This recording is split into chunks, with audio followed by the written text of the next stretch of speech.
Just a quick video, big shout out kay Ma'am Sandra Lim of Sandy Street Bakery.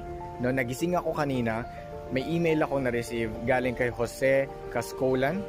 Sabi niya sa akin, "Sir, I am very interested sa raw honey ninyo. Meron akong bagong negosyo na ipapatayo, which is Crazy Oats." Shout out na rin sa negosyo na yan, Crazy Oats. It is a healthy oatmeal bars. Key ingredient dyan is raw honey. And I am very interested sa produkto ninyo. So nag-usap kami ni Boss Jose. Sinend ko sa kanya yung price list. Sinend ko sa kanya yung wholesale price. And then na-refer ko sa kanya, alam mo boss, since gagamitin mo to sa pagkain, and then mass production ka, bumili ka na lang gallons.